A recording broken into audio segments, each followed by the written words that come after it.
Now let's see the stages of development. Even though development is a continuous process, some theorists believe that various stages can be identified for the sake of location, measure shift, and determine the development task. This help in mentoring the place of development change. It must be pointed out that there is no sharp diving line dividing line between them. Each stage has certain characteristics, features, and uh, prepares the ground for the next stage. Some theorists have suggest stages in specific areas of development. For instance, Piaget, who identifies stage of cognitive development, and Freud, who suggests stages of psychosexual development. These theories are example in other lessons. Okay. तो इसमें basically बोला क्या जा रहा है कि even though development is a continuous process, हमको पता है कि डेवलपमेंट बिल्कुल कंटिन्यूस होने वाला प्रोसेस है, वो रुकता नहीं है. जो कुछ थियरिस्ट थे उन्होंने अपनी थियरी में बोला है कि ये डेवलपमेंट जब होता है तो ये एक मान लो एक लेडर जैसा है कि वहाँ पर एक इंसान चढ़ता ही रहता है, चढ़ता ही रहता है. अब कुछ लेडर पे कोई लेडर का हिस्सा बड़ा होता है, कोई छोटा होता है, कोई उससे बड़ा होता है. सिमिलरली हम अपनी लाइफ में ऐसे ही टास्क को झेल रहे होते हैं कि पहले बच्चा छोटा सा होता है, फिर धीरे धीरे वो बड़ा होता है, वो चीज़ों को समझना शुरू करता है, कॉग्निटिव डेवलपमेंट होता है, फिजिकल डेवलपमेंट होता है, मोटर स्किल्स बढ़ती हैं, फिर वो बड़ा होता है, स्कूल जाता है. तो हर एक लैडर को वो चढ़ रहा है, फिर कॉलेज जाता है, फिर मास्टर्स करता है, फिर कोई ऑक्यूपेशन पकड़ता है, फिर शादी करता है, रिलेशनशिप में आता है. तो हर एरिया में डेवलपमेंट हो ही रहा है. This help in mentoring to place of development change. अब यहाँ पर करना क्या होता है कि हमको मेंटोरिंग करनी होती है और देखना होता है अपने आप को कि किस पॉइंट में हमें डेवलपमेंट करने की ज़रूरत है. It must be pointed out that there is no sharp dividing line between them. यहाँ पर ये पॉइंट करने की बात है कि यहाँ पे कोई शार्प लाइन नहीं है जो डिवाइड करती है. ईच स्टेज है सर्टेन कैरेक्टरिस्टिक. हर स्टेज में खुद की कैरेक्टरिस्टिक्स होती हैं. जैसे बच्चा है, उसकी स्टेज में खुद की कैरेक्टरिस्टिक्स हैं, फीचर्स हैं, एक ग्राउंड है, और नेक्स्ट स्टेज के लिए अपना एक ग्राउंड है कि अब बच्चा बड़ा हो गया है, अब यहाँ से ये बच्चा एडोलरेंस में जाएगा. तो एक ग्राउंड क्रिएट हो गया एक स्टेज के बाद दूसरी स्टेज में. Some theorist have suggest stages in specific areas of development. कुछ जो थियरिस्ट थे उन्होंने सजेस्ट किया स्टेजेस को स्पेसिफिक एरिया ऑफ डेवलपमेंट, कि हर स्टेज में कुछ स्पेसिफिक चेंजेस होते हैं और डेवलपमेंट होता है. जैसे कि प्याजे ने बोला कि हर स्टेज में कुछ ना कुछ डेवलपमेंट होते हैं, कॉग्निटिव डेवलपमेंट होते हैं, डिफरेंट टाइप के डेवलपमेंट होते हैं. और फ्रॉयड ने इसको साइकोसेक्सुअल डेवलपमेंट से जोड़ा, जिसको आप आगे पढ़ोगे कि क्या क्या बोला था फ्रॉयड ने, प्याजे ने. These theories are explained in other lesson. ये थियरीज एक्सप्लेन करी जाएंगी दूसरे लेसन्स में.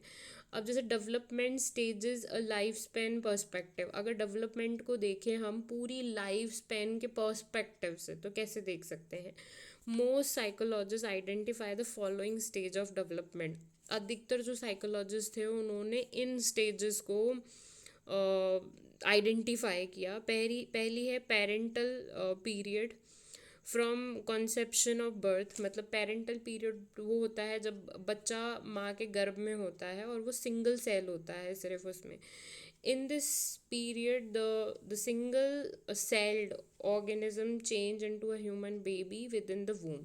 ये पेरेंटल पीरियड को आप डिस्कवरी पे देख सकते हो या यूट्यूब पे देख सकते हो कि कैसे एक बच्चा एक सिंगल सेल होता है, फिर वो सेल चेंज होता है मल्टी सेल्स में, और वो मल्टी सेल धीरे धीरे धीरे धीरे बेबी बनता है माँ के गर्भ के अंदर, और 9 महीने के बाद वो इस दुनिया में आता है.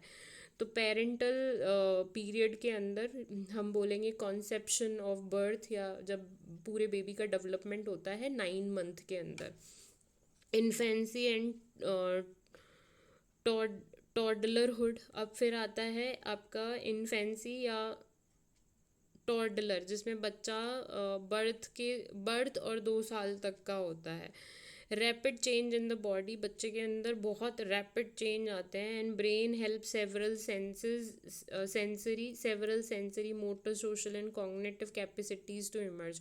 और इस टाइम पे बच्चा डेवलप कर रहा होता है अपनी सेंसरी, जैसे जो बच्चा होता है, जब अगर आपने किसी बेबी को देखा होगा कि उसकी आँख की पुतलियाँ भी जगह पे नहीं होती हैं, जैसे जैसे वो बड़ा होता है उसमें सेंसेस अवेयरनेस आने लगती है, मोटर स्किल्स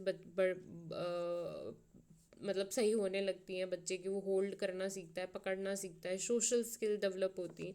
जैसे I have a baby at my home, मेरे भाई का बच्चा है अभी, वो लाइक 6 मंथ का होने वाला है, और जब उसको आवाज़ों के ऊपर रिएक्ट करता है, पकड़ना सीख रहा है, कॉग्निटिव कैपेसिटीज़ बढ़ती हैं। अब जैसे जैसे वो बड़ा होगा, 2 साल तक का होगा, तो उसकी कॉग्निटिव कैपेसिटीज़ बढ़ेंगी।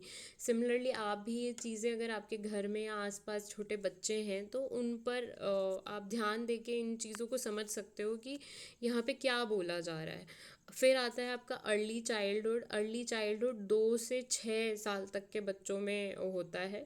इसमें बच्चे की पूरी पूरी मोटर स्किल्स डेवलप होने लगती हैं, उनका लैंग्वेज डेवलपमेंट होता है। पहले जब बच्चा जब टॉडलरहुड में होता है तो वो ताता मामा चाचा दादा मामा ऐसे वर्ड्स बोलता है। फिर जब वो अर्ली चाइल्डहुड में आता है तो थोड़े बड़े सेंटेंसेस बोलना शुरू करता है। Ties are formed with peers, बच्चे फ्रेंड्स बनाना शुरू करते हैं। And the child learn through play, और बच्चा प्ले वे मेथड से सीखना शुरू करता है। मिडिल चाइल्डहुड 6 से 11 साल में आता है। These are the school years, जब बच्चा स्कूल जाना शुरू तो कर चुका होता है। फर्स्ट आई थिंक 6 साल का बच्चा फर्स्ट क्लास में, फर्स्ट आई थिंक LKG में होता है, UKG में होता है। These are the school years when the child acquire literacy, जब बच्चे को स्कूल में डाला जाता है स्किल सीखने के लिए।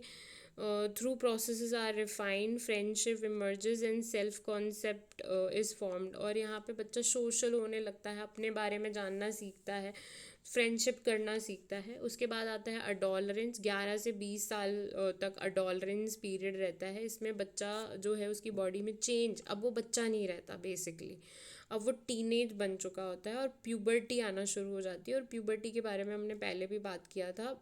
गर्ल और बॉय की बॉडी में डिफरेंट चेंजेस आने लगते हैं।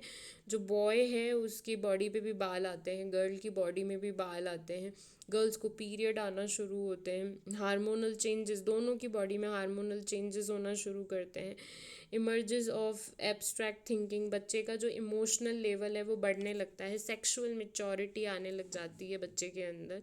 स्ट्रॉन्ग पीयर टाइज, उसके बच्चों के ग्रुप्स बनने लगते हैं, और फ्रेंडशिप मतलब स्ट्रॉन्ग होने लगती है इस टाइम में। Sense of self and autonomy from parental control, यहाँ पे बच्चा सेंस ऑफ सेल्फ, अपने बारे में समझना शुरू करता है और पेरेंटल कंट्रोल से बाहर निकलना शुरू करता है। Early adulthood 20 to 40 years, this is the stage of life when the youngsters leaves home for the sake of education। यहाँ पे बच्चा जो होता है इस स्टेज के अंदर जो यंगस्टर्स होते हैं घरों को छोड़ना शुरू करते हैं अपने एजुकेशन के लिए। जैसे बहुत सारे बच्चे कोटा जाते हैं आजकल पढ़ने के लिए, या दूसरी जगहों पर पढ़ने के लिए जाते हैं, और या करियर ढूंढना शुरू करते हैं। And to form intimate relationship leading to marriage and having children, और इंटीमेट रिलेशनशिप होने लगते हैं बच्चों के। जैसे 20 साल के बच्चों की शादी करवा दी जाती है गांव के अंदर आज भी, और मतलब 20 to 40 शादी करने लायक हो जाता है इंसान।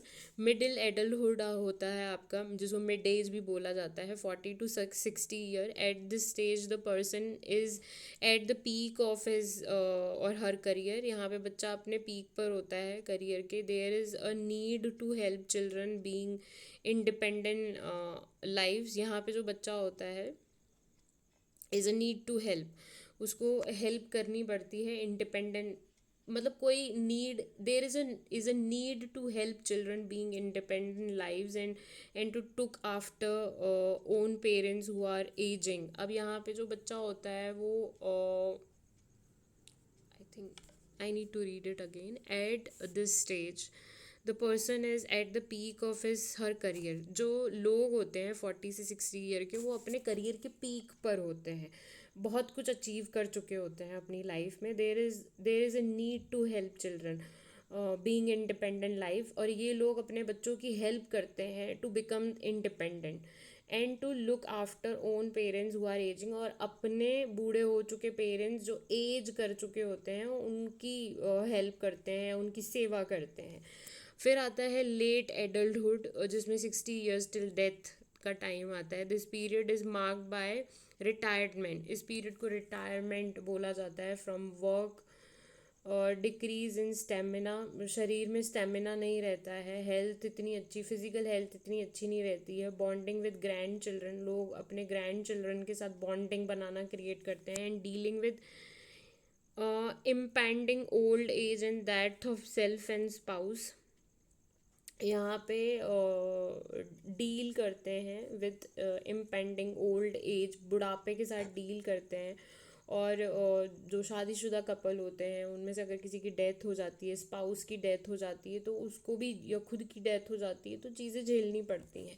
तो you can see here is like, पहले बच्चा होता है, फिर जो हमने स्टेजेस पढ़ी यहाँ पे, इसको दोबारा देख लेते हैं। पहले पेरेंटल स्टेज होती है, यानी गर्भावस्था, 9 महीने का टाइम। फिर बच्चा जब बर्थ लेके 9 महीने में जब बर्थ लेता है और 2 ईयर तक का होता है, उसको हम टोडलरहुड बोलते हैं।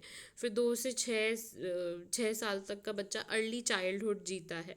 6 से 11 साल का बच्चा मिडिल चाइल्डहुड जीता है। 11 से 20 साल का बच्चा अडोलरेंस में आ जाता है।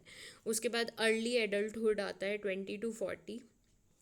मिडिल एज आती है आपकी 40 to 60 ईयर्स। उसके बाद लेट एडल्टहुड आता है आपका 60 ईयर्स टिल डेथ, जिसको यहाँ पे पिक्चर के थ्रू दिखाया गया है, आप देख सकते हो पिक्चर में। Though the stage of development are universal recognized, the exact age range is arbitrary and depends on cultural factor। जैसे कि देखा गया है कि जो डेवलपमेंट है वो यूनिवर्सल रिकॉग्नाइज होता है हर जगह पे। ह्यूमन डेवलपमेंट सेम ही होता है, चाहे आप अमेरिका में, ऑस्ट्रेलिया में है, इंडिया में है, किसी और जगह पे भी है।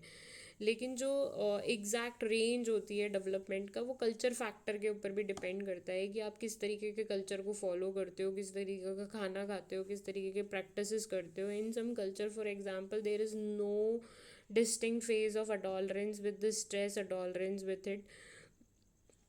The stress associated with it. बहुत सारे कल्चर में अडोलरेंस नाम का कोई चीज़ नहीं होता है, सीधा एडल्टहुड से इसको जोड़ा जाता है। One simple move from childhood to adulthood, तो वहाँ पे एक सिंपल सा मूव होता है कि पहले बच्चा होता है और बच्चे से वो एडल्ट बनता है। The concept of age is undergoing a change with enhance medical. जैसे जैसे इंसान बड़ा होता है, लेकिन जो मेडिकल फैसिलिटीज़ बढ़ रही हैं उससे हेल्थ सिस्टम सही हो रहा है लोगों का।